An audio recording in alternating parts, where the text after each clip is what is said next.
achieved in countering the enemy threat vectors over the last week are now being shown on the screen. Shown on the screen is the probable enemy PL-15 missile, which is of Chinese origin. This missile has missed its target, and you can see the pieces now which are available with us.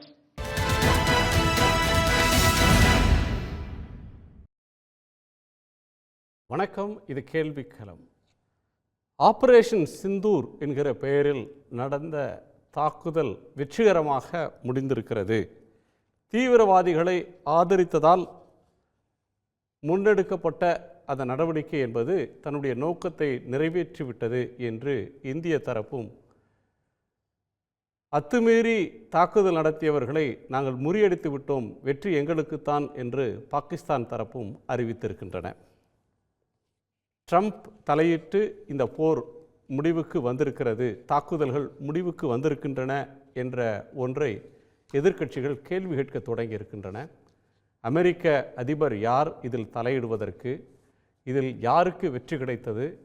இதில் என்ன நோக்கம் நிறைவேறியது? ஆக்கிரமிப்பு காஷ்மீர், பாகிஸ்தானால் ஆக்கிரமிக்கப்பட்ட காஷ்மீர் என்று சொல்லக்கூடிய PoK பகுதியை மீட்டெடுக்கக்கூடிய நடவடிக்கை வெற்றி பெறவிட்டதா? ட்ரம்பின் தலையீடு என்பது இதுவரை பின்பற்றி வந்த இந்திய அரசின் நிலைப்பாட்டுக்கு எதிரானது, அவர் யார் தலையிடுவதற்கு என்று பல்வேறு விமர்சனங்கள் எழுகின்றன. போர் நிறுத்தம், சண்டை நிறுத்தம், தாக்குதல் நிறுத்தத்தை அதிகாரபூர்வமாக அறிவித்த வெளியுறவுத்துறையினுடைய செயலாளர் விக்ரம் மிஸ்ரி, அவரது மகள் என வலதுசாரிகளால், போர் ஆதரவு மனநிலை கொண்டவர்களால் அவர்கள் மிக கடுமையாக விமர்சனத்துக்கு ஆளானார்கள். விக்ரம் மிஸ்ரி தன்னுடைய எக்ஸ் தளத்தில் கமெண்ட் செக்ஷனையே பிளாக் செய்துவிடக்கூடிய, நிறுத்திவிடக்கூடிய இடத்திற்கு தள்ளப்பட்டார். அவர் மீதான தனி நபர் வன்ம தாக்குதலை இந்தியாவினுடைய IAS அதிகாரிகள் சங்கம் கண்டனம் தெரிவித்திருக்கிறது. சுப்பிரமணியன் சுவாமி போன்ற தலைவர்கள் ட்ரம்பின் தலையீடு, அமெரிக்காவின் தலையீட்டை எதிர்த்திருக்கிறார்கள். இன்று முப்படை தளபதிகள் பல்வேறு தகவல்களை ஊடகங்கள் வாயிலாக தெரிவித்திருக்கிறார்கள். துருக்கியிலிருந்தும் சைனாவிலிருந்தும் தயாரிக்கப்பட்ட ட்ரோன்கள் உட்பட அனைத்தும் தாக்கி அழிக்கப்பட்டன. மீண்டும் தாக்குதல் நடத்தினால் அதற்கான பதிலடி வேறு விதமாக இருக்கும் என்று சொல்லியிருக்கிறார்கள். மோடி அரசு இதுவரை, பாகிஸ்தான் பிரதமர் பேசுகிறார், வெளியுறவு அமைச்சர் ஊடகங்களை சந்தித்து பேசுகிறார், பாதுகாப்பு அமைச்சர் பேசுகிறார். இந்த தாக்குதல் தொடங்கிய நாளிலிருந்து பிரதமர் இன்னமும் பேசவில்லை. இன்று இரவு 8 மணிக்கு நாட்டு மக்களிடையே உரையாற்றப் போவதாக அறிவித்திருக்கிறார். என்ன சாதித்தது இந்த நடவடிக்கை? இந்தியாவின் பலம் நிரூபிக்கப்பட்டதா? இந்தியா என்ன சாதித்தது? வெற்றி யாருக்கு? பல்வேறு கோணங்களை நாம் பேசப்போகிறோம். மார்க்சிஸ்ட் கட்சியினுடைய மூத்த தலைவர் திரு கே கனகராஜ் அவர்கள், மூத்த பத்திரிகையாளர் திரு அரவிந்த் குணசேகரன், காங்கிரஸ் கட்சியின் செய்தி தொடர்பாளர் திரு அலீம் அல் புகாரி, பாஜகவின் செய்தி தொடர்பாளர் திரு GK நாகராஜ், முன்னாள் இராணுவ அதிகாரி ஓய்வு பெற்ற கர்னல் திரு மலையப்பன் அவர்கள், அனைவருக்கும் வணக்கம். நான் திரு அலீம் அல் புகாரியினுடைய கோணத்திலிருந்து கேட்கணும். தொடர்ந்து 3 நாட்களாக இராணுவ அதிகாரிகள், முப்படை தளபதிகள், தலைமை தளபதி என்று பலரும் ஊடகங்களை சந்தித்து பெரும் வெற்றியை பெற்றிருக்கிறோம் என்று சொல்வதும், நாடாளுமன்றத்தை கூட்டுங்கள், இராணுவம் சிறப்பாக செயல்பட்டது, இராணுவ வீரர்களுடைய வீர தீரத்தை நாங்கள் மெச்சுகிறோம், அதை எந்த இடத்திலும் ஒரு புள்ளியும் குறை சொல்வதற்கு நாங்கள் தயாராக இல்லை, மாறாக அரசியல் தலைமை இதில் நடந்து கொண்ட விதம் விமர்சனத்துக்குரியது, அதை பேச வேண்டும், நாடாளுமன்றத்தை கூட்டுங்கள் என்று எதிர்க்கட்சிகள் கேட்கின்றன. இந்த சம்பவங்களையும் அரசு தரப்பில் இராணுவ தளபதிகள் கொண்டு தரக்கூடிய விளக்கங்களை நீங்கள் எப்படி பார்க்குறீங்க திரு புகாரி? அனைவருக்கும் வணக்கம். அதில் குறிப்பாக இன்றைக்கு நம்முடைய தேசத்தின் கண்ணியம் காக்க உயிர் தியாகம் செய்திருக்கக்கூடிய இராணுவ வீரர்களுக்கு எங்களுடைய இதயபூர்வமான அஞ்சலி. அதே போல் இந்த மண்ணிலே கொல்லப்பட்டிருக்கக்கூடிய அப்பாவி இந்தியர்களுக்கும் எங்களுடைய இதயபூர்வமான அஞ்சலி. இந்த நேரத்தில் தலைவர் ராகுல் காந்தி அவர்களும் எங்களுடைய தேசிய தலைமையும் வலியுறுத்தி இருப்பதைப் போல இராணுவத்தினுடைய நடவடிக்கைகளுக்கு என்றைக்கும் உறுதுணையாக இருக்க வேண்டும் என்பதை தலைமை மிக தெளிவாக சொல்லியிருக்கிறது. இந்த நேரத்தில் நம்முடைய அரசியல் மாச்சரியங்களை மறந்திருக்க வேண்டும் என்பதையும் எங்களுடைய தலைமை எங்களுக்கு வலியுறுத்தி இருக்கிறது. அதில் எந்த மாற்று கருத்தும் இல்லை. அதே நேரம் ஒட்டுமொத்த தேசத்தின் தலைமையாக திகழக்கூடிய மரியாதைக்குரிய பிரதமர் நரேந்திர மோடி அவர்கள் தொடர்ந்து ஒரு டயலாகே அவாய்ட் பண்ணிக்கிட்டே வரார். அதை நம்ம தொடர்ந்து நம்மளால் பார்க்க முடியுது. இன்றைக்கு நேற்றல்ல, ஏதோ ஒரு சந்தர்ப்பத்தில் ஏதோ ஒரு சூழ்நிலையில் ஒரு டயலாகை அல்லது ஒரு ஆலோசனையை அவர் தவிர்த்திருந்தால் அது ஏதோ ஒரு ஏற்புடைய செயலாக இருந்திருக்கும். இந்தியா இது போன்றது ஒரு பேராபத்தை அல்லது ஒரு பெரும் போர் சூழலை சூழ்ந்திருக்கக்கூடிய இந்த நேரத்தில் கூட அனைத்து கட்சி கூட்டத்திலே கலந்து கொள்ளாமல் தவிர்ப்பது, அதே போல் இதற்கென்று ஒரு ஸ்பெஷல் செஷனை கொண்டு வாங்க அப்படின்னு சொன்னால் அதிலே கருத்து சொல்லாமல் இருப்பது, அதை கண்டுகொள்ளாமல் இருப்பது என்பது உள்ளபடியே பெரும் அதிருப்தியையும் அதிர்ச்சியையும் நமக்கு அளிக்கிறது. காரணம் என்ன அப்படின்னு சொன்னால், நீங்கள் ஏற்கனவே ஆரம்பத்தில் சொன்னதைப் போல எல்லாருமே தன்னுடைய பங்களிப்புக்கு பத்திரிகையாளர்களை சந்திக்கிறார்கள். ஒரு பக்கம் பாகிஸ்தான் பொய் செய்திகளை போடுகிறது என்று இங்கிருப்பவர்கள் சொல்கிறார்கள், இன்னொரு பக்கம் பாகிஸ்தான் சொல்கிறது இங்கிருக்கிறவர்கள் பொய் செய்திகளை போடுகிறார்கள் அப்படின்னு, இன்னொரு பக்கம் லாகூரை கைப்பற்றிட்டோம், கராச்சியை கைப்பற்றிட்டோம் என்று ஆளாளுக்கு ஒரு செய்தியை சொல்லிக் கொண்டிருக்கிறார்கள். இதனூடே முறையாக யார் பேசினால் இதை அனைத்தும் தீர்க்கப்படுமோ, யார் வாய் திறந்தால் அது அனைத்துக்குமான ஒரு தீர்வாக இருக்குமோ அவர் இதை பற்றி கண்டுகிட்டதா இல்லை. ஆனால் அதை நம்ம ஒரு கேள்வியாக வைத்த போது எல்லோரும் என்ன சொன்னாங்க அப்படின்னு சொன்னால், குறிப்பாக பாஜகவினருடைய பதிலாக என்ன இருந்தது என்று சொன்னால், அனைத்து கட்சி கூட்டத்தை கூட்டுவதை விட ரொம்ப முக்கியமானது அவர் செக்ரட்டரிஸ் எல்லாம் மீட் பண்ணிட்டு இருக்கிறாரு, எல்லாரையும் போய் முக்கியமான இராணுவ அதிகாரிகளை சந்திச்சு இது சம்பந்தமான ஆலோசனையை செய்து கொண்டிருக்கிறார் அப்படின்னு சொன்னாங்க. அப்படி பார்த்தா இந்த வாதத்தை உண்மை அப்படின்னு எடுத்துக்கிட்டா கூட, மரியாதைக்குரிய பிரதமர் இந்த பகல்காம் அட்டாக் நடந்த பொழுது முதலாக எங்கே வந்தார் அப்படின்னு சொன்னால், அங்கேருந்து நேராக சவுதி அரேபியாவிலேருந்து நேராக கிளம்பி ஒருவேளை இதைத்தான் பண்ணுவார் அப்படின்னு எதிர்பார்த்தா, அவர் நேராக போன இடம் பீகாருக்கான தேர்தல் களத்திற்கு தான் அவர் சென்றார். அவர் சொன்ன வாக்குறுதிகள் எல்லாம் பீகார் தேர்தல் களத்தில் தான் நின்றுக்கிட்டு நான் மிகப்பெரிய பழி எடுப்பேன், பயங்கரமாக பண்ணுவேன், இவங்களை எதையும் விடமாட்டேன் என்று சொன்னார்.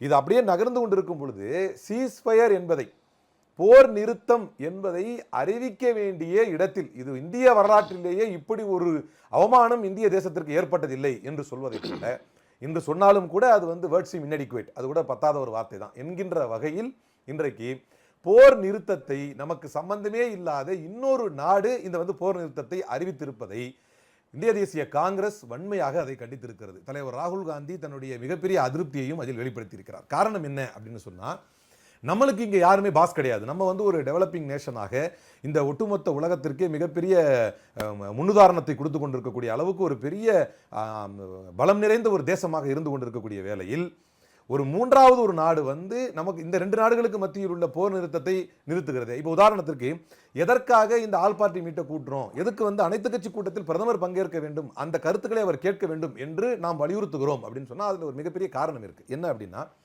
இந்த தேசத்தை அதிக காலம் ஆண்ட ஒரு வரலாறு என்பது காங்கிரஸ் கட்சிக்கு உண்டு. அதே நேரத்தில் இது போன்ற பல நெருக்கடிகளை சந்தித்த வரலாறும் பிரதான எதிர்க்கட்சியாக இருக்கக்கூடிய காங்கிரஸ் கட்சிக்கும் எதிர்க்கட்சி தலைவராக இருக்கக்கூடிய தலைவர் ராகுல் காந்திக்கும் அந்த வழியே பாரம்பரிய வழியே வந்ததனால் அந்த அனுபவம் உண்டு.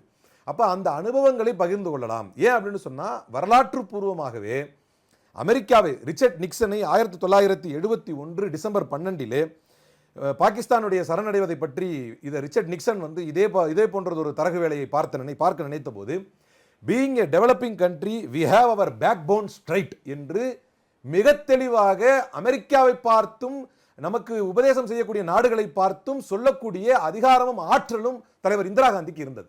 அப்ப இந்த வரலாறு படைத்த ஒரு கட்சி என்பதனாலும் இது போன்ற சூழல்களை இன்னொரு ஆள்கள் இதை தரகு வேலை செய்வதும் இதுல புகுந்து நாங்க நாட்டாம பண்றோம் என்று வரும் பொழுதும் இதை எப்படி கையாள வேண்டும் அப்படிங்கிறதுக்காகத்தான் நம்ம அந்த அனைத்து கட்சி கூட்டத்திலேயே பிரதமர் இருக்க வேண்டும் என்று எதிர்பார்த்தோம். அதே போல தலைவர் இந்திரா காந்தி சொன்னார், எங்களுடைய முதுகெலும்பு நேராக இருக்கிறது, ஒரு முன்னேறும் நாடாக நாங்கள் உறுதியாக இருக்கிறோம், enough will and resources to fight all atrocities. இது தலைவர் இந்திரா காந்தியுடைய வார்த்தை, அவர்களுக்கு நேரடியாக சொன்ன வார்த்தை. அதான் இன்னைக்கு எங்களுக்கு யாரும் இடையில பேச தேவையில்லை என்று பிரதமர் சொன்னதாக கருதுகிறோம், பிரதமர் சொன்னதாக தகவல் என்றுதான் இங்கு செய்திகள் வருகிறதே தவிர, பிரதமர் நேரடியாக அமெரிக்காவிற்கோ நம்ம இந்தியா போன்ற நாடுகள் நம்முடைய தேசத்திற்கு தலையிட்டு அவர்கள் செய்யக்கூடிய இந்த பெரியண்ணன் மனப்பான்மைக்கோ நேரடியாக பிரதமர் என்ன பேசினாரும் தெரியாது. அப்ப இந்த தேசத்தின் மானம் காக்க, இந்த தேசத்திலே அப்பாவி உயிர்கள் ஒரு பக்கம் பலியாகி கொண்டிருக்க, இந்த தேசத்தின் மானம் காக்க ராணுவ வீரர்கள் அணியிலே நின்று தன்னுடைய உயிர்களை பலி கொடுத்து கொண்டிருக்க, இந்த தேசத்துக்கு எல்லாத்துக்கும் முக்கியமான காரணம் என்னன்னா இந்த தேசத்தினுடைய கௌரவம்.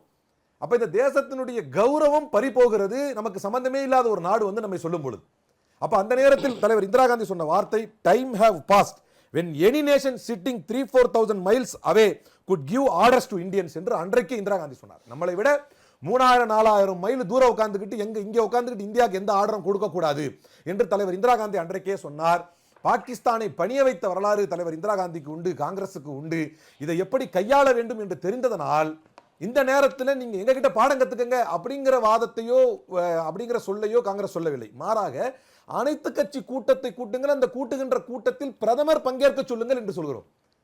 அது ஏன் இது போன்ற நேரத்தில் ஒரு பிரஸ் மீட்டுக்கு எப்படி குரூஷியலான டைம்ல கூட, ஏன்னா இந்த ஒரு கொஸ்டினுக்கு ஒட்டுமொத்த தேசத்திலேயே பதில் இல்லை.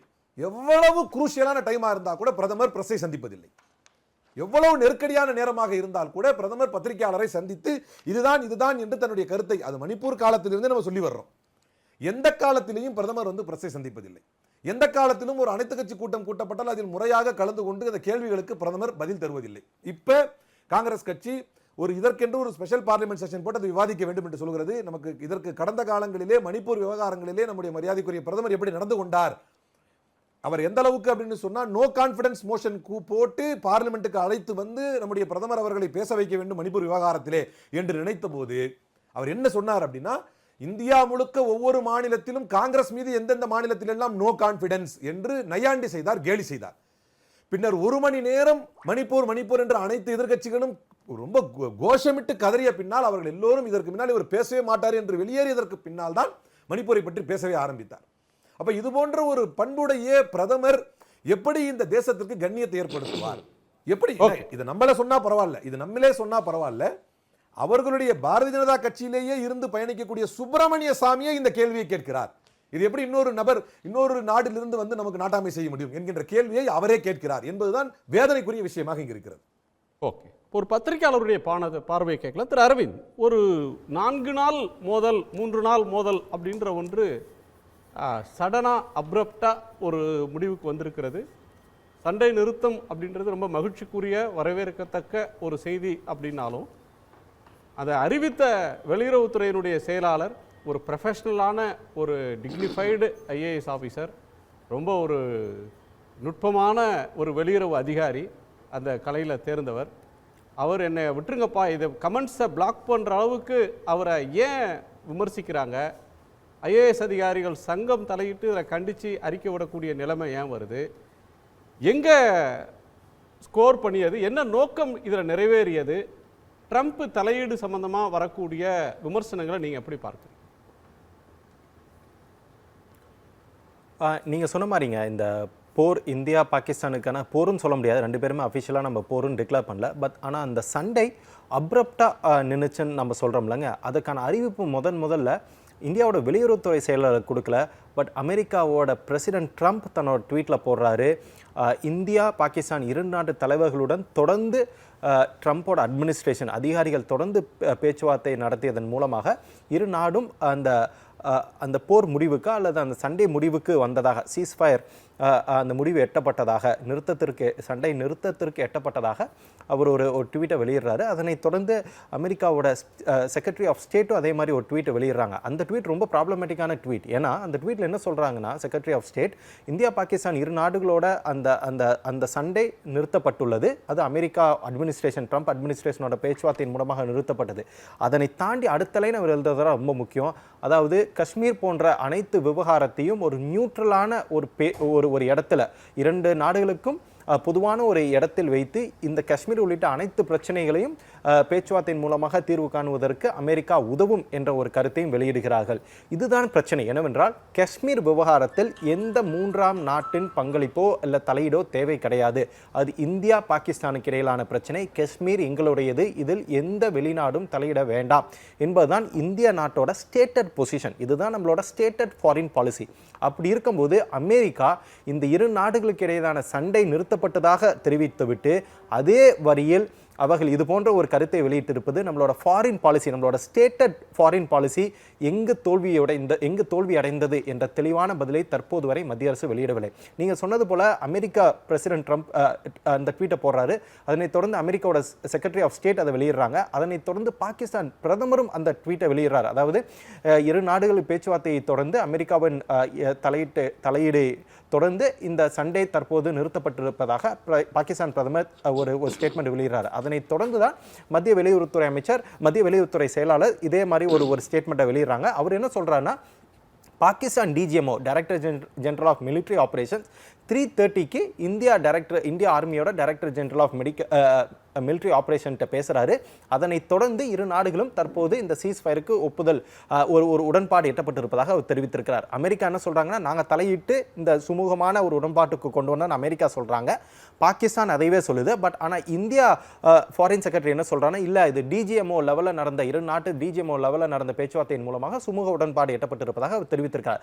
நமக்கு என்னன்னா தற்போது சண்டை நிறுத்தப்பட்டிருப்பது, இதனை அனைவரும் நாம் வரவேற்கிறோம். போர் என்பது இரு நாடுகளுக்கும் மிக பெரும் பாதிப்பை ஏற்படுத்தும். எனவே சண்டை நிறுத்தப்பட்டு இருப்பதை நாம் வரவேற்கிறோம். ஆனால் அமெரிக்கா இந்தியாவையும் பாகிஸ்தானையும் அந்த ஸ்டேட்மெண்ட்ல ஒரே லெவலில் அமெரிக்கன் பிரசிடென்ட் டொனால்ட் ட்ரம்ப் தன்னோட ட்வீட்ல வெளியிடுறார். என்ன சொல்றாருன்னா, விஸ்டம் இரு நாட்டு இந்தியாவோட பிரதமருக்கும் பாகிஸ்தான் பிரதமரோட விஸ்டம்னால இந்த சுமூகமான உடன்பாடு எட்டப்பட்டிருப்பதாக தெரிவித்திருக்கிறார். அமெரிக்காவை பொறுத்தவரை இந்தியாவும் பாகிஸ்தானும் சரிசமமாக அமெரிக்கா நடத்துகிறது என்றால் நம்மளோட ஃபாரின் பாலிசி, நம்மளோட வெளியுறவுத்துறை கொள்கை எந்த அளவுக்கு தோல்வி அடைந்திருப்பது என்பதை பார்க்க வேண்டும். ஏனென்றால் தொடர்ந்து அப்கிபார் ட்ரம்ப் சர்க்கார்னு மோடி இங்கிருந்து ட்ரம்போட எலெக்ஷனுக்காக அங்கே போய் சொல்லிட்டு வராரு.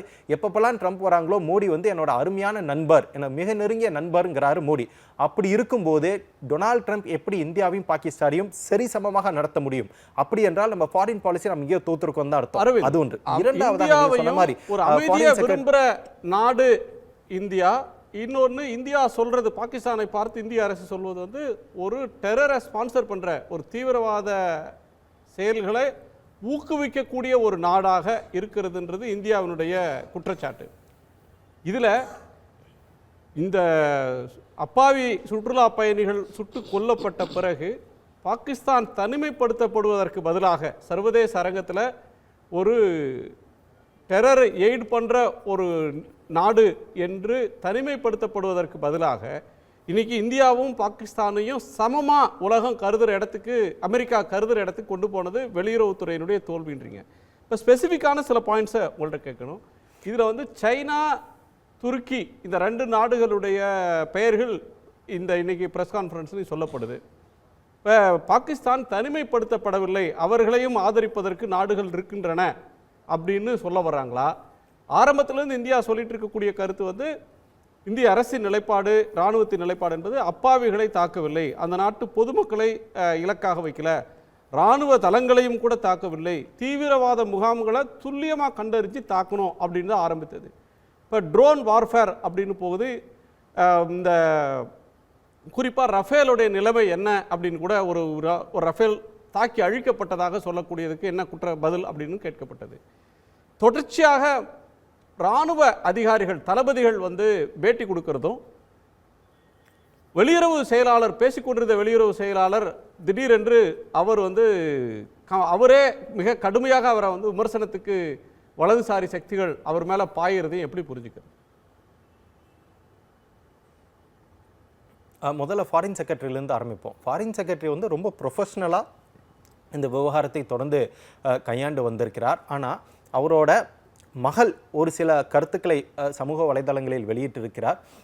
அதற்கு அவரோட மகளோட கருத்துக்களை தொடர்ந்து ரைட் விங் வலதுசாரி சமூக வலைதளங்களில் செயல்படும் வலதுசாரி அமைப்பினர் அவரோட மகளை கடுமையாக தாக்கி பேசி வந்தார்கள். அதனைத் தொடர்ந்து விக்ரம் மிஸ்ரியோட அவரோட பழைய ட்வீட்டெல்லாம் கூட எடுத்து அவரோட பேட்ரியாசிட், அவரோட அவரோட கிரெடிபிலிட்டிலேருந்து, அவரோட இன்டெகிரிட்டிலேருந்து, அவரோட பேட்ரியாட்டிக் அந்த எண்ணத்தை வரைக்கும் ரைட் விங் சோஷியல் மீடியா இன்ஃப்ளூயன்சர்ஸ்னே சொல்லலாம், இல்லை ரைட் விங் பிஜேபியோட ஐடி செல்னு ஓப்பனாக சொல்லலாம். அதில் எந்த இதுவும் கிடையாது.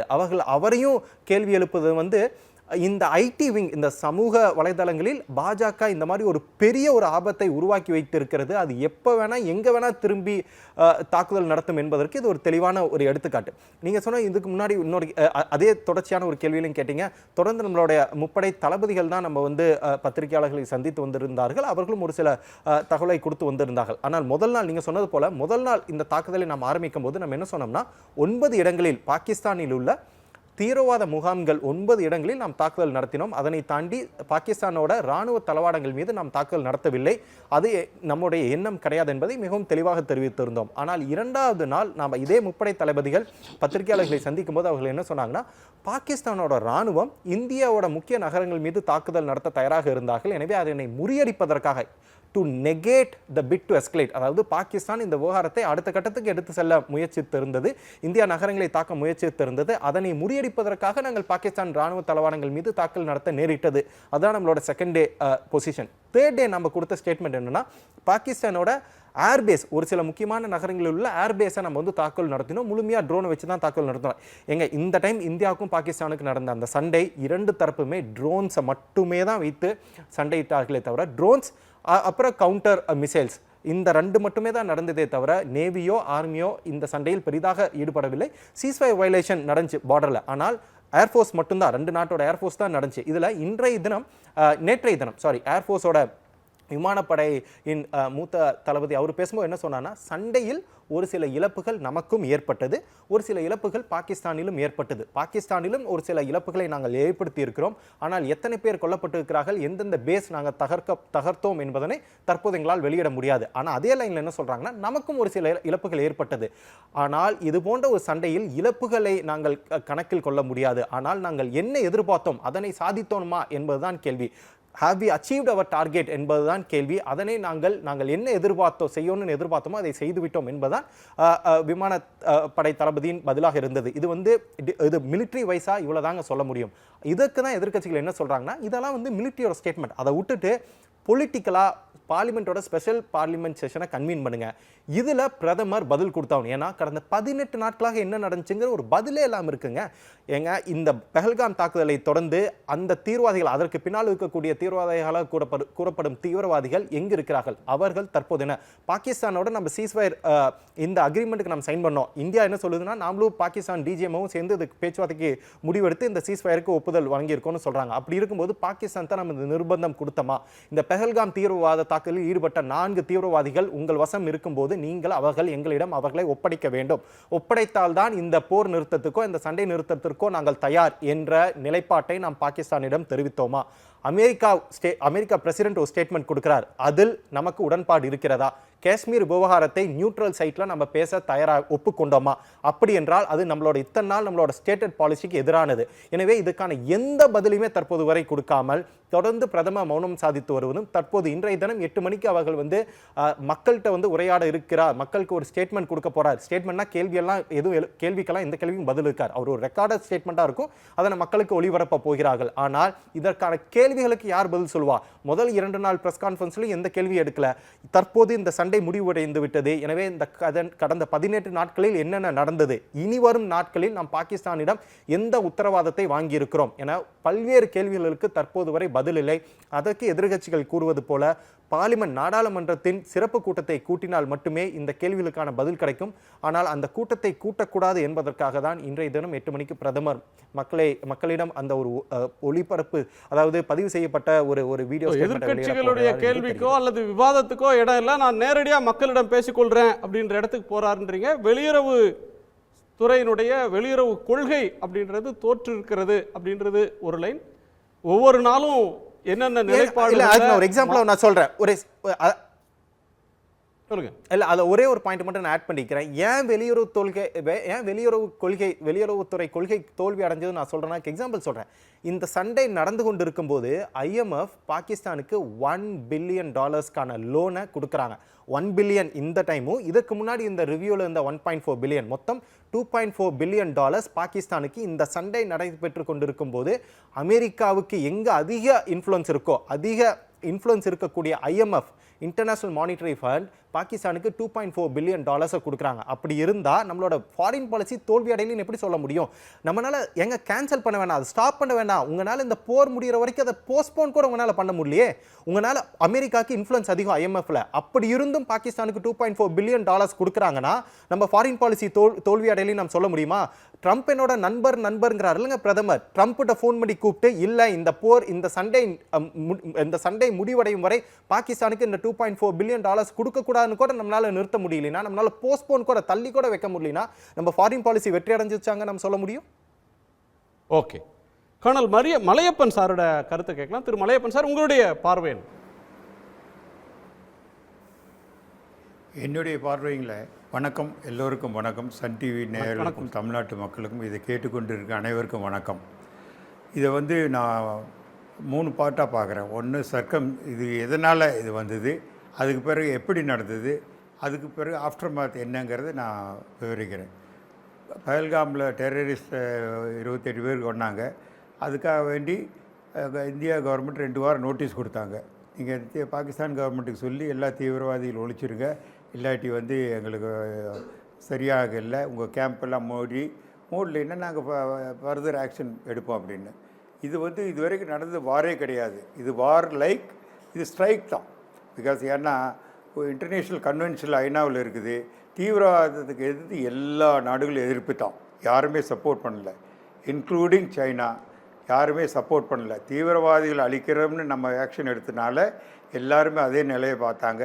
சைனாவும் சொல்லும்போது தீவிரவாதிகளை ஒழிக்கிறது நாங்கள் சப்போர்ட் பண்ணுறோம், ஆனால் இந்தியா இன்டர்நேஷ்னல் பார்டர் கிராஸ் பண்ணி தப்புன்னு சொன்னாங்க. அது பாகிஸ்தானுக்கு அவங்க ப்ரோ இருந்ததுனால அப்படி சொன்னாங்க. அதே சமயத்தில் ஈராக்லேருந்து ஆர்ம்ஸ் எல்லாம் கொண்டு அவங்கள சப்போர்ட் பண்ணாங்க. இப்போ எப்படி ஆரம்பித்தாங்கன்னா, ஃபஸ்ட் டே இந்தியா 22 கேம்பில் 9 கேம்பை டெஸ்ட்ராய் பண்ணி மேக்சிமம் இதுக்கு முதல்ல பாம்பேயில் அட்டாக்கில் இருந்த தீவிரவாதிகள், பார்லிமெண்ட் அட்டாக், புல்வாமா அட்டாக்கில் இருந்தது எங்கேருந்து துல்லியமாக கணிச்சு வச்சுருந்தாங்க இன்டெலிஜென்ஸ் மூலமாக. அந்த இருந்த 9 தீவிரவாத கேம்பையும் அடித்து முடிச்சிட்டாங்க. முக்கியமான தீவிரவாதிகளை கொண்டுட்டாங்க. அதனால் சுமார் 100 பேருக்கு மேலே போயிடுச்சு. அதை பார்த்த உடனே அதோடு நிறுத்தி பாகிஸ்தான் பேசி இருந்திருந்தால் இருக்கும். ஆனால் அன்றைக்கி ஈவினிங் என்ன பண்ணாங்க, ட்ரோனை வச்சு இந்தியா மேலே அட்டாக் பண்ணாங்க. அது நம்ம தீவிரவாதிகளை மட்டும்தான் அட்டாக் பண்ணோம். அவங்க நம்ம மேஜர் சிட்டி மேலே அட்டாக் பண்ணாங்க. அது தப்பு. அப்படி இருக்கும்போது அதை ரெஸ்பான்ஸ் கொடுக்க ரிட்டாலியேட் பண்ணுறதுக்காக வேண்டி என்ன பண்ணாங்கன்னா, ஆல்ரெடி நம்ம இராணுவம் குறிப்பாக இந்தியன் ஆர்மி, ஏர்ஃபோர்ஸ், நேவி எல்லாம் துல்லியமாக இருந்தாங்க. அதை அட்டாக் பண்ணாங்க. இப்போ வார் மாதிரி வார் ஸ்ட்ராட்டஜி அண்ட் டாக்டிக்கல் இருந்தது. இப்போ சண்டை அப்படி கிடையாது. நடுவு ஒரு பெரிய பிரிவு வந்திருக்கு. அது டெக்னிக்கல் வார். டெக்னிக்கல் வார்னால் அதில் தான் பண்ணாங்க. டாக்டிக்கலாக இந்த தடவை ட்ரூப்ஸ் இன்டர்நேஷ்னல் பார்டர் கிராஸ் பண்ணவே இல்லை. அங்கே ஸ்மால் ஃபயர் பண்ணினது ஒரு 500 yardsக்குள்ளே ஃபயர் பண்ணாங்க. ஒரு சிலர் இன்ஜூர் ஆகிருக்கலாம் போத் சைட்ஸ். ஆனால் ட்ரூப் டாக்டிக்கலி மூவ் பண்ணி இல்லை கேப்சர் பண்ணவோ இன்னும் பண்ண கிடையாது. இப்போ டெக்னிக்கல் வார்னால் என்ன, mainly artillery, air force, signals, communication, இதுதான். ஆர்ட்லரி உங்களுக்கு தெரியும் பல பிரிவுகள் இருக்குது. லைட் ஏடி, சாட்டா, அதாவது search and target acquisition, medium arty, para arty, இப்படி பல பிரிவு இருக்குது. அப்புறம் மிசைல்ஸ் லான்ச் பண்ணுறது DRDO மூலமாக. அவங்க ஏர்ஃபோர்ஸ் இதே மாதிரி ஏர்க்ராஃப்ட் மூலமாக மிசைல் லான்ச் பண்ணி அட்டாக் பண்ணி இருக்குது. நேவியும் அதே மாதிரி ரெடியாகுது, அங்கேருந்து மிசைல்ஸ் லான்ச் பண்ணுறது. அதனால் என்ன ஆச்சுன்னா, வார் பியூர்லி டெக்னிக்கல் அண்ட் கம்யூனிகேஷன் ஓரியன்டாக போயிடுச்சு. அதனால் நம்ம கரெக்டாக ஒரு டார்கெட்டையும் ஃபர்ஸ்ட் டேயே அடித்து அவங்கள டிஃபென்ஸில் என்னென்ன அவங்க ஏடி எக்யூப்மெண்ட்டு, கம்யூனிகேஷன் எக்யூப்மெண்ட் எல்லாம் டிஸ்ட்ராய் பண்ணிட்டோம்.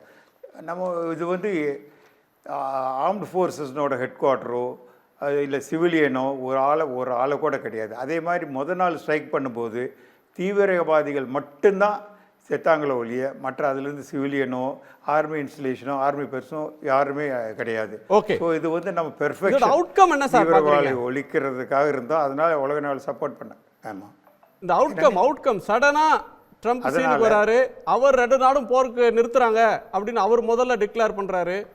அதை தொடர்ந்து சண்டை ஓயுது. அதை ஒட்டி சில விமர்சனங்கள் வருது. அதை வந்து என்னங்கன்னா அப்படி ஸ்ட்ரைக்கில் போடுறது ரொம்ப அட்வான்ஸாக போயிடுச்சு. பாகிஸ்தான் உள்ள இது டிஃபென்ஸ் எக்யூப்மெண்ட் எல்லாம் டெஸ்ட்ராய் ஆயிடுச்சு, கம்யூனிகேஷன் கட் ஆஃப் ஆயிடுச்சு. பாகிஸ்தானோட ஆர்ம்ஸ் அம்யூனிஷன் ஃபேக்ட்ரி, மேஜர் ஃபேக்ட்ரியில் நம்ம டெஸ்ட்ராய் பண்ணிட்டோம். அதனால் சிச்சுவேஷன் ரொம்ப ஒர்ஸ்ட் டைமுக்கு போயிருக்குது. இப்போ என்னுடைய திங்கிங் என்னென்னா, இந்த சமயத்தில் சைனா வந்து மேலேருந்து பார்த்துக்கிட்டே இருக்கிற மாதிரி, அதாவது பாகிஸ்தானோட நண்பர்கள். ஆனால் இப்போ இந்தியா வந்து பாகிஸ்தானை ஒழிச்சிருச்சுன்னா சைனா ரொம்ப அஃபெக்ட் ஆகும். அவங்க ஈராக்கு இவங்கெல்லாம் என்ட்ரு பண்ணி மறுபடியும் எஸ்கலேட் பண்ணி வேறு லெவலுக்கு வார் போயிருமோன்னு நினச்சிருப்பாங்க. அதே சமயத்தில் தினமும் army, navy, air force chief meet பண்ணாங்க.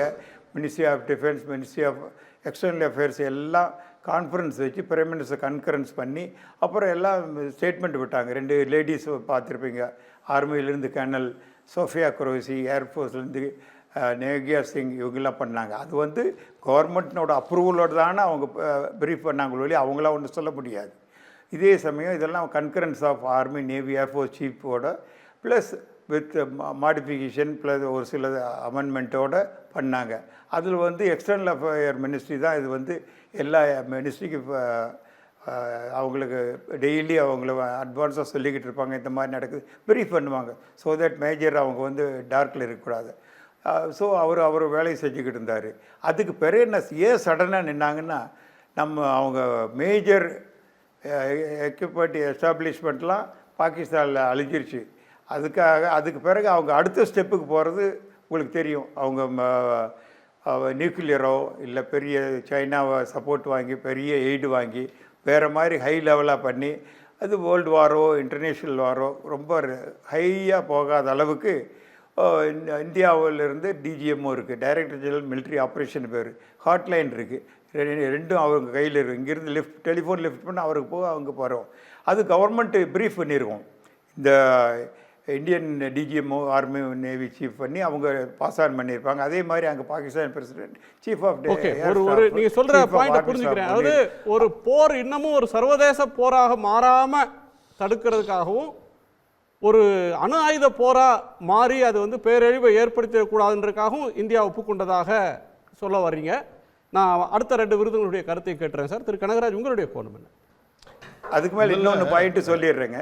அதாவது சொல்லுங்க. அநியாயமாக இன்னசென்ட் பீப்புளை கில் பண்ணக்கூடாது. யாருமே வார் வந்தால் மேலே டாப் பொலிட்டிக்கல் லெவலில் அந்த ஜென்ரல் பவர் கிரீடி பீப்புள் தான். கீழே உள்ள இன்னசென்ட் பீப்புளை ஒரு பாம்பு போட்டு 1000 பேர் சாகிறது, 10,000 பேர். என்ன கேட்டால் நார்மல் மகாத்மா காந்தியே சொல்லியிருக்காரு, ரத்தமின்றி யுத்தம் செய்வோம்னு. அதே மாதிரி இப்போ வாருக்கு இன்ஸ்டலேஷன் எல்லாம் டிஸ்ட்ராய் பண்ணலாம் இல்லையா, ஒரு மனுஷனை கூட கொல்லக்கூடாது. இந்த பாகிஸ்தான் வந்து அவங்கள ரோக் கண்ட்ரின்னு சொல்லுவாங்க, அவங்க தீவிரவாதத்தை பண்ணாங்க. அதுக்கு ரிட்டாலியேஷனாக நம்ம 100 பேர் கொண்டுட்டோம், அதோடு இருக்கணுமோ இல்லையா. மற்றபடி போனால் நிறைய பீப்புள் டிஸ்ட்ராய் ஆவாங்க, எக்கனாமிக் டவுன் ஆகும். அதனால் பொலிட்டிக்கல் லெவலில் வந்து இது பண்ணியிருக்கலான்னு நினைக்கிறேங்க. ஓகே, இருக்கணும். மலையப்பன் சார் வந்து ரிட்டையர் ஆன பிறகு அந்த இராணுவ வீரருக்கு உண்டான அந்த கோடுகளுக்கு உள்ளே நின்று பேசுகிறார். ஆக்சுவலாக வந்து உங்களை மாதிரி அரசியல்வாதி மாதிரி பேச முடியாது.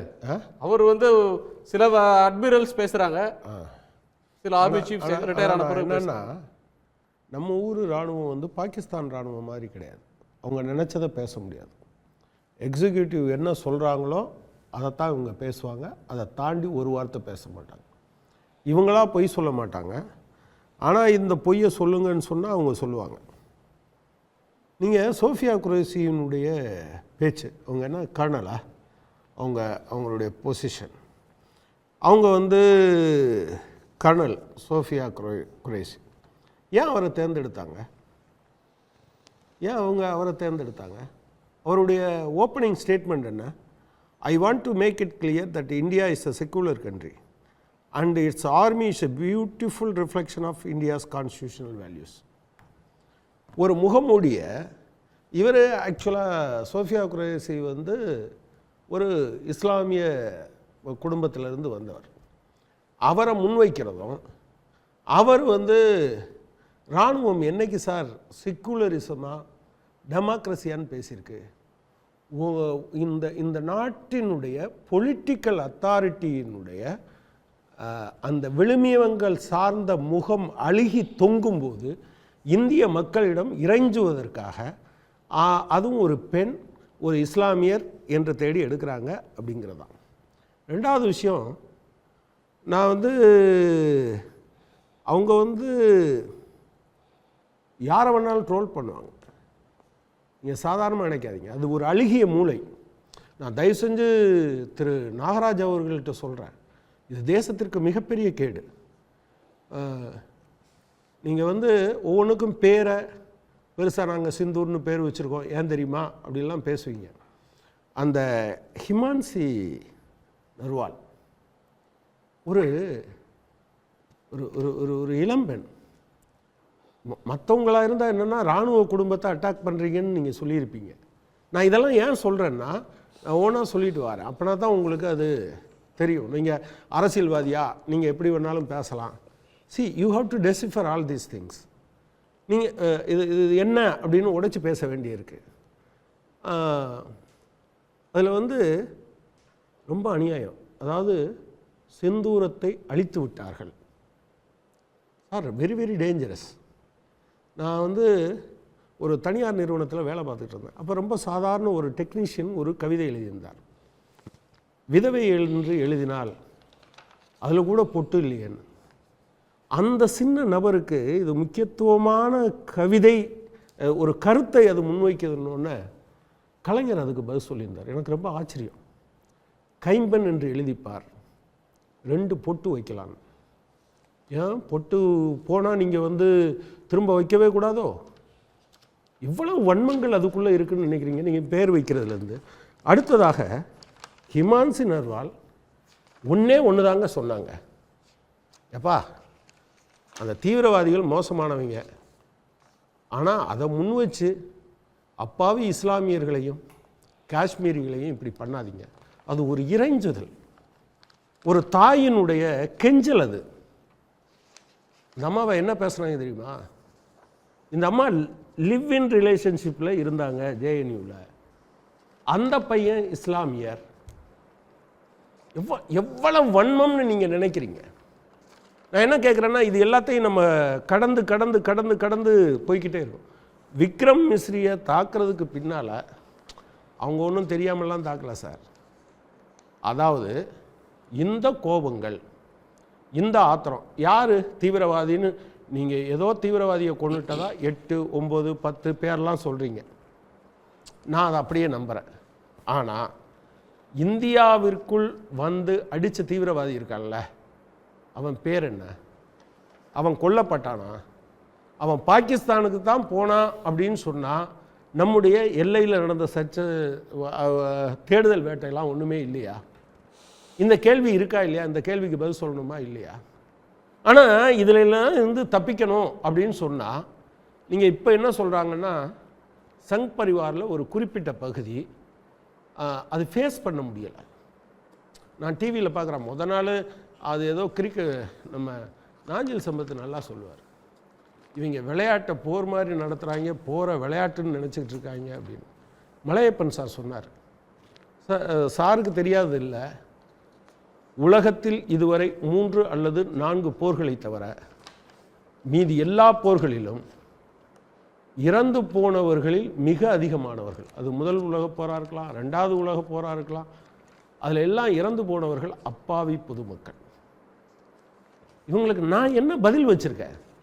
இப்போ நம்ம சைட்லையும் ஆக்சுவலாக எத்தனை பேர் இறந்தாங்கன்னு சொல்லியிருக்க மாட்டாங்க, அவங்க பக்கத்துலேயும். நான் என்ன கேட்குறேன், நம்ம பக்கத்தில் சிவிலியன் போரில் முதல்ல பலியாகிறதே உண்மைன்னு சொல்லுவாங்க. உண்மைன்னு சொல்லுவாங்க.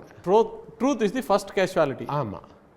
அதை விட ஒருத்தர் ஒரு கவிதை எழுதியிருந்தார், முதல் குண்டு சோற்று தட்டில் தான் விழும்.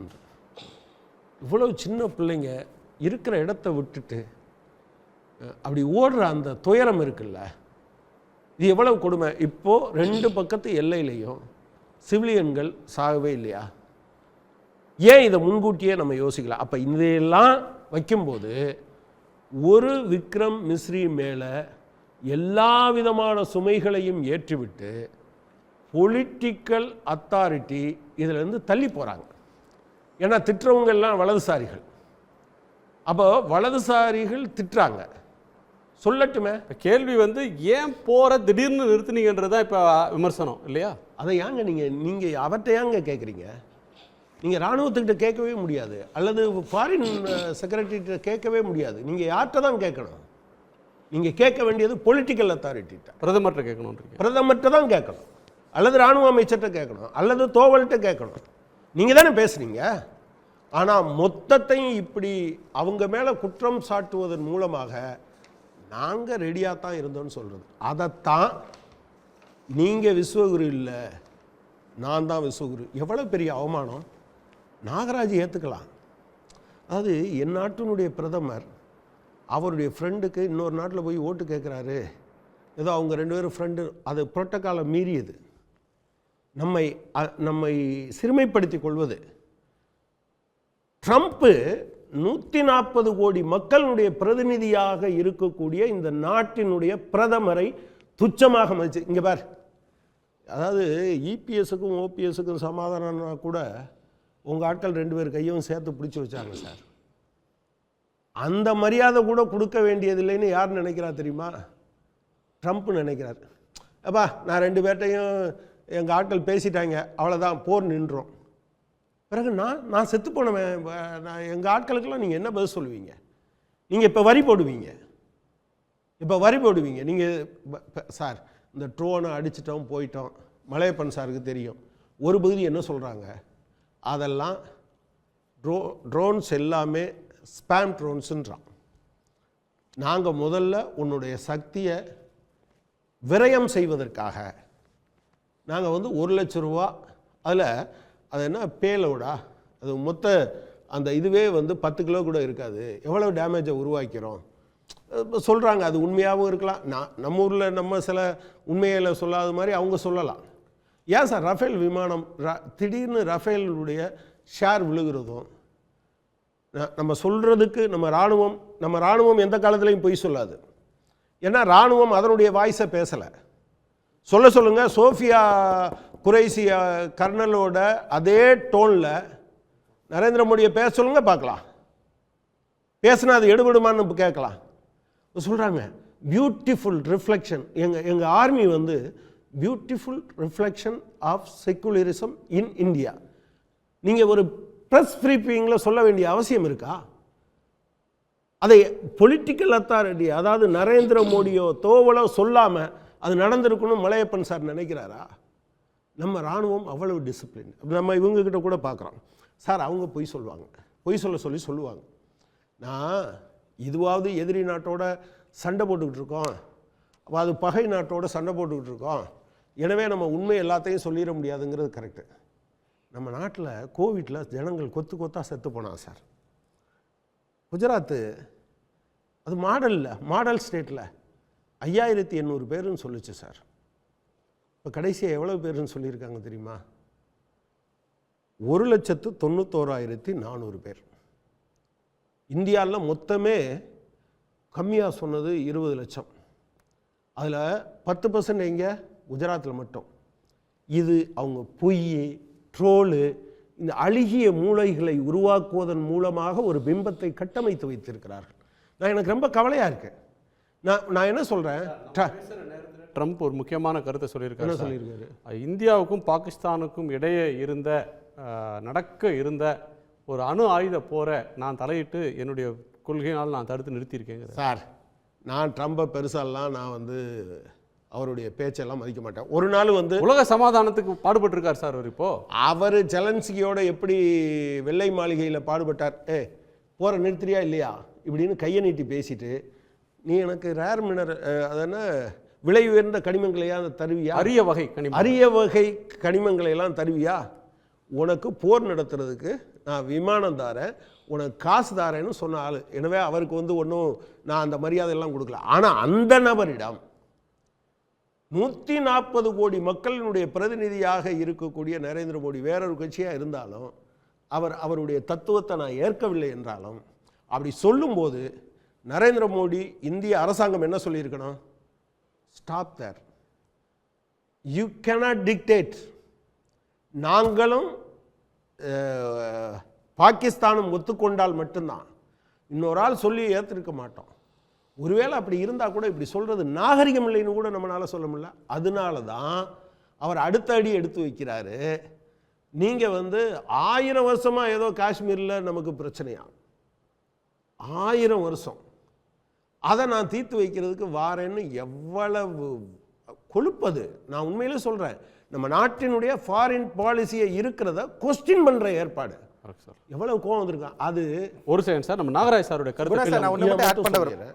விக்ரம் மிஸ்ரி மேல ஒரே செகண்ட் காட்டுற கோபத்தையும் அந்த ஹிமான்சி நர்வால் மேல அந்த அப்பாவிகள் மேல காட்டுற கோபத்தையும் ட்ரம்ப் மேல காட்டியிருக்கணும்.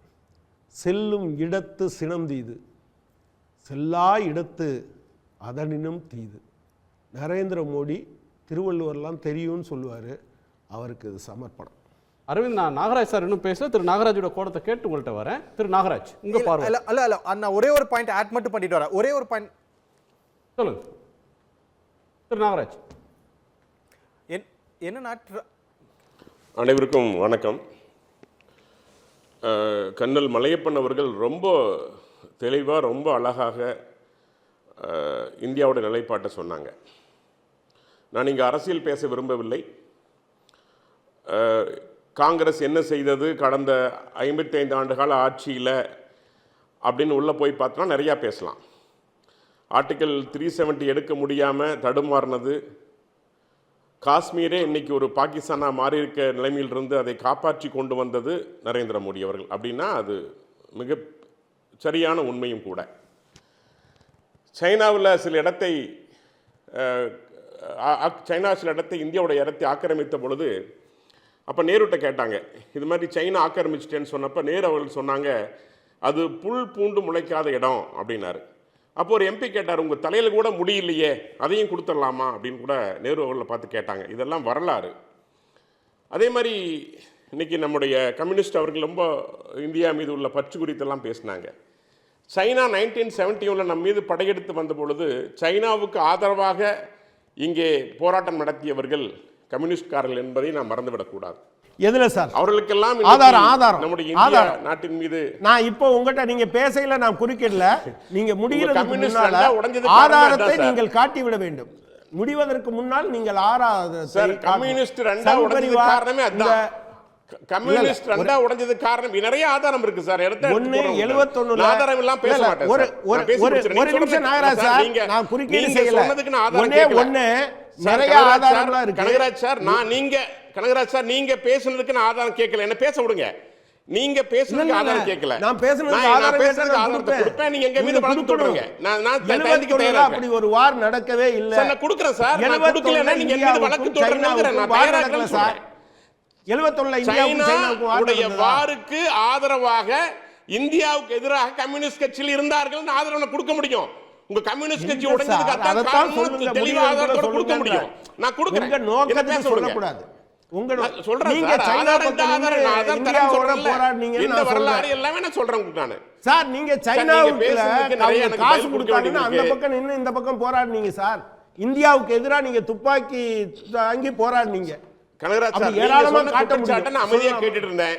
நீங்க என்ன அமைதியா கேட்டு என்ன பேச விட்டதா நாகரிகம். ஆதாரம் நான் என்ன பேச விடுங்க. முடியறதுக்குள்ள ஆதாரம் முடிச்சறேன். ரைட் சார், ஆதாரம் இருக்கு சார். ஆதாரத்தோட தான் பேசுறேன். வரலாற்றுக்கு என்ன ஆதாரம்? வரலாற்றின் பதிவுல ஆதாரம் எடுத்து உங்களுக்கு கொடுக்குறேன். நான் எல்லாரும் எல்லாம் கொடுக்குறேன்.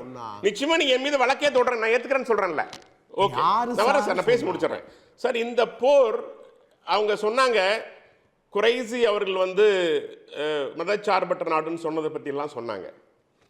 அதாவது அமெரிக்காவில் கைவிலங்கிடப்பட்டு அழைத்து வரப்பட்டார்கள் அங்கிருந்து சட்டவிரோதமாக குடியேறியவர்கள்.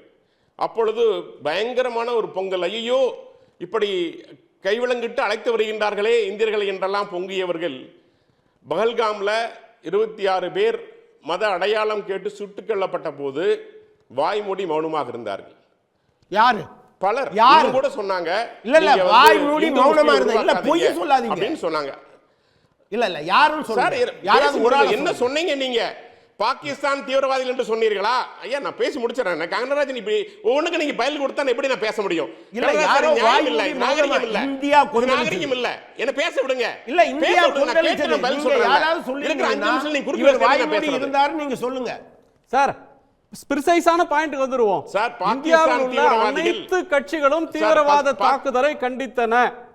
போர் அது தாக்குதல் அப்படின்னு சொல்லி அதிகாரம் கொடுத்து பிரதமர் அதிகாரம் கொடுத்து தாக்குதல் தொடங்கிய நேரத்தில் ராணுவத்தின் பின்னால் ராணுவம் என்ன நடவடிக்கை வேண்டுமானாலும் எடுக்கட்டும் அதை ஆதரிக்கிறோம்னு இந்தியாவில் இருக்கிற அனைத்து கட்சிகளும் பேசினாங்க.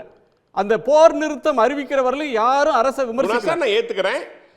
ஒரு பாயிண்ட் வருவோம். நம்ம இன்னைக்கு பிரதமர் சொல்றதுக்கு முன்னாடி பேட்டி கொடுக்கிறாரு. போரை நிறுத்துறேன்னா உங்களோட வியாபாரம் செய்ய மாட்டேன்னு சொன்னேன். இந்தியா கிட்டையும் சொன்ன பாகிஸ்தான் சொன்ன நிறுத்திட்டாங்க. இது நீங்க ட்ரம்ப் சொல்லி இருக்கிற வார்த்தை. எங்களோட வியாபாரம் பண்ணணும்னா வர்த்தகத்தை தொடரணும்னா நீங்க வந்து போரை நிறுத்துங்கன்னு சொன்ன ரெண்டு பேரும் கேட்டுக்கிட்டாங்கன்றார். அமெரிக்கா யார் அப்படின்ற கேள்விக்கு உங்க பதில் என்ன? வெளியுறவுத்துறையுடைய பதில் கொடுக்க என்ன பேசுறதுக்கு விடுங்க குணா சார். பேச விடுங்க குணா சார். நான் முழுசா சொல்லி முடிச்சிடறேன் சார். இப்போ தீவிரவாத தாக்குதல் நடக்கிறப்போ தீவிரவாதிகள் என்று சொன்னால் போதுமா? செய்தது யார்? பாகிஸ்தான் தீவிரவாதிகள். பாகிஸ்தான் ஆக்குபைடு காஷ்மீர் தீவிரவாதிகள் என்பதை அழுத்தம் திருத்தமாக சொல்ல வேண்டும். அதை முதல்ல பதிவு செய்யணும். ஒன்று. ரெண்டாவது, சிந்து நதியுடைய தண்ணீர் நிறுத்தியவுடன் காவிரி நீரை பற்றி கவலைப்படாதவர்கள் சிந்து நதியை பற்றி கவலைப்பட்டது, பாகிஸ்தானுக்கு தண்ணீர் தரவழி என்று வருத்தப்பட்டது. இதெல்லாம் ஒருபுறம் நாம் புறக்கணிச்சிருவோம், தள்ளி வச்சிருவோம். ஆனால் உலகமே இந்திய நாட்டு மக்களும் முழுமையாக இந்த தீவிரவாத தாக்குதலுக்கு எதிராக இருந்தார்கள். விக்ரம் மிஸ்ரிய கனகராஜனே பேச விடுங்க. நீங்க பேசுறப்பல கேட்டுதான் எத்தனை பொய் சொன்னீங்க. பொய் எவ்வளவு அழகா சொன்னீங்க. நான் கேட்டுதான் இருந்தேன். அந்த கட்சியில இருக்க ஒரு ஆளை நான் பேச விடுங்க சார். என்ன நாகரிகம் ஒரு ஆளை சொல்லுங்க. இதுதான் நாகரிகமா கம்யூனிஸ்ட்களுக்கு? இதுதான் பிழைப்பான்னு கேக்குறேன். இது நாகரிகமா? நீங்க என்ன போய் பண்ணாலும் அவதூறு பண்ணாலும் எல்லார் மேலயும் சொல்றீங்க. எங்க தேசபக்தியை கேள்வி கேட்கிறீங்க. நாகரிகமா? நீங்க அவதூறு பேசலையா? சிந்து நதி நீங்க அவதூறு பேசலையா? நீங்க எல்லாரும் கொடுத்தது சம்பந்தமா கிரிட்டிசைஸ் பண்ண கட்சி யாரு? அது நாகரிகமா? சார் நான் என்ன சொல்றேன், முதல்ல என்ன கருத்து இத்தனை பேர் 5 பேர் பேசிருக்கீங்க. நான் ஒண்ணு பதில் சொல்ல விடுங்களே. ஏன்னா பதிலே பேச கூடாதுன்னு எப்படி நான் பேசுறது? கவனிக்காம நீங்க போயிட்டு இருந்தீங்க. மிஸ்டர் கனகராஜ், நான் பேச கூடாதுன்னா நீங்க இப்படி குறுக்க பண்ண எப்படி நான் பேசுறேன்னு கேக்குறேன் நானு. சொல்லுங்க, பேச விடுங்களே சார். யார் இன்னைக்கு கட்சி சிந்துல தண்ணி பாகிஸ்தானுடைய அங்க இருக்கிற வாழ்கின்ற சார் இந்தியால இருக்கிற எந்த அரசியல் கட்சி 90% 95% மேல சார் இப்போ இல்ல நான் தான் சொல்றேன், திரும்ப சொல்றேன். நீங்க இந்து முஸ்லீம் குறித்து பேசுறதுனால பதில் சொல்றேன். குறைசி குறித்து நீங்க பேசுறதுனால சொல்றேன். ஒரு பொதுமக்களை கூட அங்கே கொல்லக்கூடாது என்கிற தெளிவான உணர்வோடு இது இந்து முஸ்லீம் கலவரமாக இந்து முஸ்லீம் உணர்வுகளை புண்படுத்திவிடக் கூடாது என்கின்ற உணர்வோடு சுப்பிரமணிய சாமி யாரு சார்? நீங்க அதுக்கெல்லாம் நாங்க ஒரு பிஜேபி பர்சனா இங்க இருந்து சொல்றோம். சுப்பிரமணிய ஒவ்வொருத்தர் பேசல கருத்து சொல்ல முடியாது. இந்திய ராணுவத்தின் நடவடிக்கையை பற்றி பேசிட்டு இருக்கோம். இந்திய நடவடிக்கை என்ன பண்றது தெளிவா சொல்றாங்க. பாகிஸ்தான் பயந்து போய் கதறி போய் அமெரிக்காவில் விழுகுது. வீர தீரத்தின் மீது யாருக்கும் எந்த மாற்று கருத்து இல்ல. இந்தியாவே ராணுவத்தின் பின்னால் நின்றது. ராணுவத்துக்கு கட்டளையிட்ட அரசியல் தலைமை பொலிட்டிக்கல் லீடர்ஷிப் உடைய பொலிட்டிக்கல் வில், டிப்ளமசி, டிட்டர்மினேஷன் இதை தான் கேள்வி கேட்கிறாங்க. ட்ரம்ப் யாரு உத்தரவு போடுறதுக்கு? என்ன சார் ஆயிருக்கு இப்போ? இன்னைக்கு மிகப்பெரிய வெற்றி சார். நான் ஏதாவது பேசி முடிக்கிறேன், பதில் சொல்ல விடுங்களேன். 4 நாள்ல பாகிஸ்தானை கதற வச்சிருக்கோம், கண்ணீரோட வச்சிருக்கிறோம், ட்ரம்ப் கிட்ட போக வச்சிருக்கிறோம். இந்தியா வல்லரசு, இந்தியா நம்மிடம் ஆயுதங்கள் இருக்கிறது, சுயசார்பு ஆயுதம் இருக்கிறது. நான் யாரையும் நம்பி இல்ல. வெறும் அண்ணன் சொன்னாரு, அவங்க ட்ரோன் விட்டாங்க, வெறும் 10 கிலோ வெயிட்டோட வெறும் 300 ரூபாயில அடிச்சிருக்கிறோம். வெறும் 300 ரூபாய். நம்ம ஒன்றும் பெரிய ஸ்போர் வச்சு ஃபோண்டர் வச்செல்லாம் பல கோடி செலவு இல்லை. வெறும் 300 ரூபாய் செலவுல அதை தவிர்த்து இருக்கிறோம். இன்னைக்கு ஒரு பலம் பொருந்திய வல்லரசாக இந்தியா மாறி இருக்கிறது. அதை கூட அமெரிக்காவில் எந்த நாட்டிலும் தாங்க முடியல. தாக்குதலை முறியடிச்சிட்டோம்னு பாகிஸ்தான் அந்த ஊர் மக்கள்கிட்ட சொல்றாங்க. இது எது உண்மைன்னு மூன்றாவது யாராவது சொல்லணும். ராணுவம் சொல்றது நாம விளக்கம் கொடுத்திருக்கிறோம். இதுவரை பேசலாம் கேட்கிறோம். நன்றி உங்களுக்கு. திரு மோடி அவருடைய பேச்சுக்கு நாம வழிவிடணும். 8 மணிக்கு எதிர்க்கட்சிகளுடைய முதல்ல போர் ஆரம்பிக்கிறதுக்கு முன்னாடி எதிர்க்கட்சிகளை கூட்டு அழைத்து தான் மீட்டிங் போட்டு தான் ஆரம்பிச்சோம். ஓகே திரு புகாரி, ஒரு நிமிஷம் ஒரு லைன். இல்ல ஒரு நிமிஷம் இல்லைன்னா ஒரே ஒரு மறுப்பு மட்டும் அவர் சொன்னதுக்கு. ஏதோ நேருவை எதிர்த்து பாரதிய ஜனதா கட்சிக்காரர் யாரோ கேள்வி கேட்ட மாதிரி சொல்றாரு. இந்த அக்ஸை சின் டிபேட் நடந்தபோது நான் எங்களுடைய காங்கிரஸில் பப்ளிக் அக்கவுண்ட்ஸில் சேர்மனாக இருந்த 62 64 வரைக்கும் சேர்மனாக இருந்த திரு தியாகி அவர்கள் ஜவஹர்லால் நேரு அவரிடத்தில் இதை பற்றி கேள்வி கேட்டபோது, இந்த சீனாவுடைய இடத்தை பற்றி கேள்வி கேட்டபோது 1971 17,000 அடி மேலே இருக்கக்கூடிய ஒரு புல்லு கூட முளைக்காத இடத்தை பற்றி நீங்கள் பேசுகிறீங்களேன்னு கேட்டபோது அவர் எவ்வளோ பெரிய வரலாற்று திரிபை பொய்யை பேசுகிறாருன்னு பாருங்க. உங்கள் தலையில் கூட தான் முடி முளைக்காதுன்னாராம். அவர் சொன்னது தன் தலையை உதாரணம் காட்டி. இப்படியெல்லாம் என்னங்க அநியாயமாக இருக்குது இது. ஏதோ இந்த மதத்தை மையப்படுத்தி நடந்தபோது பாகிஸ்தான் ஆக்கிரமிப்பில் இருந்து வந்த தீவிரவாதிகள் இதை பற்றி பேசவே இல்லை யாருமே அப்படிங்கிறாரு. இது எவ்வளோ பெரிய பொய். என்ன இது?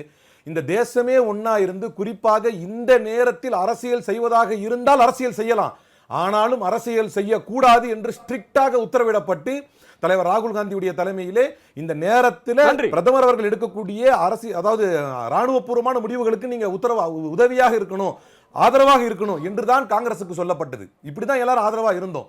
தியாகி அவர்கள் தன்னுடைய தலையை பற்றியே சொல்லி பேசிக்கொண்டார். என் தலையில கூட தான் முடி முளைக்காது, அப்ப அதுக்காக எனக்கு மரியாதை இல்லையான்னு பேசிட்டார். வரலாற்றையும் இப்படி திருச்சி பேசுறாரு. இவரெல்லாம் எங்கிருந்து வரலாற்று படிச்சுட்டு வராரு? எங்கிருந்து வரலாறு படிக்கிறார்? 1971 கம்யூனிஸ்டுகள் ஆதரவாக நின்றால் ஒரே ஒரு ஆதாரம் இவரால் காட்ட முடியுமா? ஒற்றை ஆதாரத்தை காட்ட முடியுமா? பொய்யை மட்டுமே மூலதனமாக வைத்துக் கொண்டு பாகிஸ்தான் அழிச்சிட்டோம் ஒழிச்சிட்டோம் அப்படின்னு சொன்னா மசூத் அசாரை தரவாத்து கொடுத்தது யாரு? மசூத் அசார் என்கின்ற ஒரு தீவிரவாதியை பாகிஸ்தான் தரவாது கொடுத்தது யாரு? அவன் போய் தானே திரும்ப வந்து நம்ம கிட்ட 26/11 நடத்தினா. அவனுடைய தலைமையில் தானே 26/11 நடந்துச்சு. எல்லாத்தையும் குறிப்பிட்டு எல்லாத்தையும் அழிச்சிட்டோங்கிறாங்களே. எதை அழித்தார்கள்? யார் செத்து? ஓகே அலீம், ஓகே, நன்றி அரவிந்த். ஒன்லைன். அதாங்க, இதுக்கு முன்னாடி மோடி பேசுறதுக்கு முன்னாடி ட்ரம்ப் பேசினாரு. அதாவது இந்திய அரசு அறிவிக்கிறதுக்கு முன்னாடி போர் இந்த சண்டை நிறுத்தப்பட்டு விட்டதுன்னு ட்ரம்ப் அறிவிச்சாரு. தற்போது 8 மணிக்கு மோடி பேச இருந்தாரு. அதுக்கு முன்னாடி மீண்டும் ட்ரம்ப் பேசியிருக்கார். ட்ரம்போட ஒரே வார்த்தை மீண்டும் சொல்கிறேன். ட்ரம்ப் என்ன சொல்லியிருக்காருன்னா, இந்தியா பாகிஸ்தான் இரு நாடுகளும் தங்களுடைய சண்டையை நிறுத்தாவிட்டால் இந்த இரு நாடுகளுக்கு இடையிலான வர்த்தகத்தை, இரு நாடுகளுடனான தங்களுடைய வர்த்தகத்தை நிறுத்திவிடுவேன் என நான் கூறினேன். அதை ஏற்றுக்கொண்டுதான் இருவரும் இந்த சண்டையை நிறுத்தினார்கள் என ட்ரம்ப் தெரிவித்திருக்கிறார். எனவே ட்ரம்போடைய பதிலுக்கு அவருடைய நண்பர் மோடி என்ன பதில் சொல்கிறார் என்பதை தான் நாம் பொறுத்து வந்து பார்க்கணும். 8 மணிக்கு. வர்த்தகத்தை நிறுத்திடுவேன்னு மிரட்டினாரா, எச்சரிச்சாரா அப்படின்ற ஒன்றுக்கு அதான் ட்ரம்ப் சொல்றார். ட்ரம்ப் எக்ஸாக்ட்டா அதான் சொல்றார்.